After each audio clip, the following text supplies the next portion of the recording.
Assalamualaikum warahmatullahi wabarakatuh. Kami dari kelompok 13 akan mempresentasikan tentang daftar pustaka pada makalah. Jadi pembahasan pada presentasi kali ini ada 4 poin.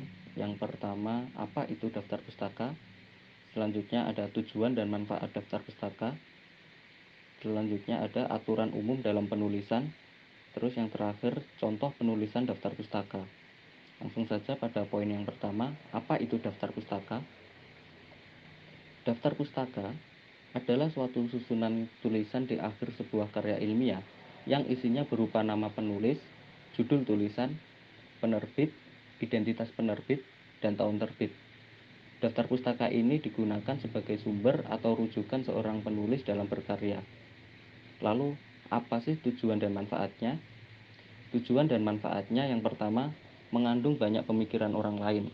Maksudnya, tujuan utama dari daftar pustaka ini adalah untuk menunjukkan bahwa suatu tulisan atau karya ilmiah tidak hanya dibuat berdasarkan pemikiran original seseorang penulis saja, tetapi juga mendapat rujukan yang banyak dari berbagai pemikiran orang lainnya. Yang kedua, sebagai rujukan.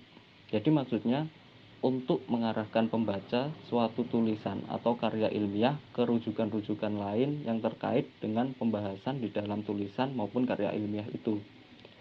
Rujukan ini sama dengan referensi terkait semacam buku, kajian, atau bentuk ilmu pengetahuan lainnya. Jadi, pembaca bisa terbantu jika ingin mencari tahu lebih dalam atau soal topik atau permasalahan tertentu pada buku tersebut. Lalu selanjutnya mengetahui informasi buku.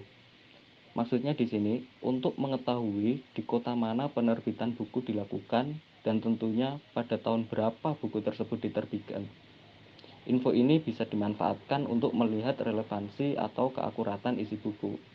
Lalu yang terakhir sebagai bahan pertimbangan.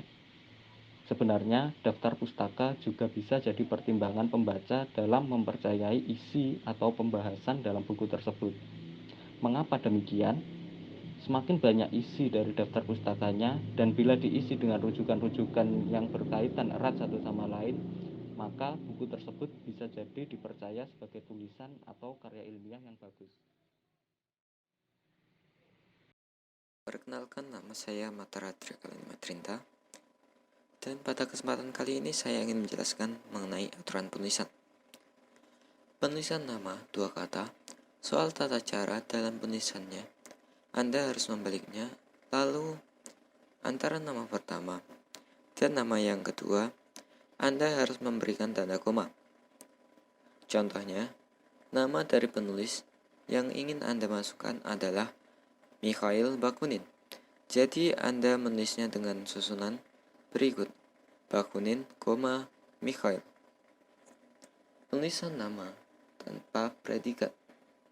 Ketika menulis daftar pustaka, Anda tidak perlu mencantumkan predikat berupa gelar apapun. Jadi, misalnya nama penulis adalah Mr. Dr. Carolina Subali, MSc, maka tulisannya dalam daftar pustaka hanyalah Subali Carolina. Begitu saja, tanpa predikat. Kemudian, urutan penulisan. Yang pertama adalah nama penulis, diakhiri dengan tanda titik. Yang kedua adalah tahun terbit.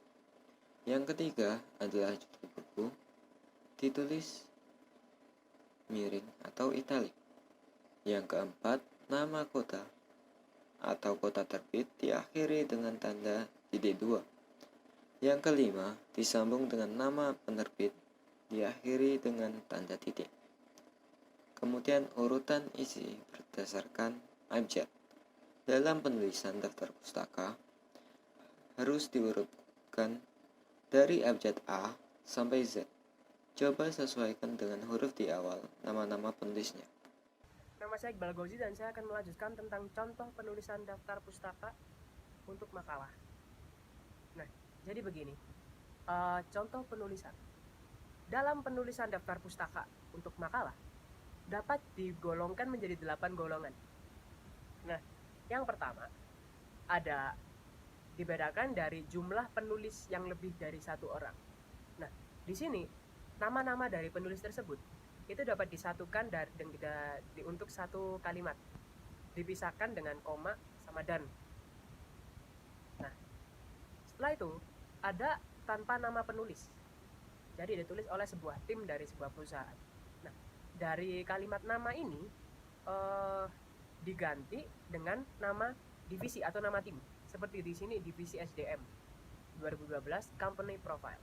Jadi seperti itu. Lalu ada contoh penulisan dari buku saduran terjemahan atau sundingan. Nah, dari nama ini, dari kalimat nama ini yang diganti itu diganti dengan penerjemahnya siapa. Di sini Pak Ilman Prakarsa. Lanjut, dari nama dengan nama sama, namanya sama, namun judulnya berbeda. Di sini agak ribet ya. Jadi gini, namanya tidak perlu ditulis 2 kali, tinggal dikasih underscore seperti itu, seperti yang telah dicontohkan di dalam PowerPoint. Setelah itu ada lagi dari sumber majalah. Kalau sumbernya dari majalah, sama namanya ditaruh di awal, Pramesya Wijana 2009. Lalu ditulis dengan majalah menuju Fashion Asia, itu namanya majalah ya. Lalu disebutkan tahun penerbitnya, seperti yang telah dijelaskan di PowerPoint seperti ini contohnya. Lalu setelah itu ada dari sumbernya koran. Kalau di sumbernya koran sama seperti sumber majalah, cuman bedanya dari kata majalah itu diganti sama koran. Lalu disebutkan judulnya, halamannya juga, seperti yang telah dicontohkan. Dan setelah itu ada dari sumber jurnal ilmiah, tapi dari internet. Nah, kalau ini harus disematkan sumber dari internetnya itu, linknya. Lalu akses yang telah dilakukan oleh penulis itu kapan, harus dicantumkan dalam daftar pustaka.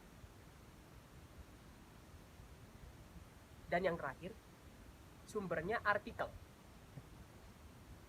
dari internet juga.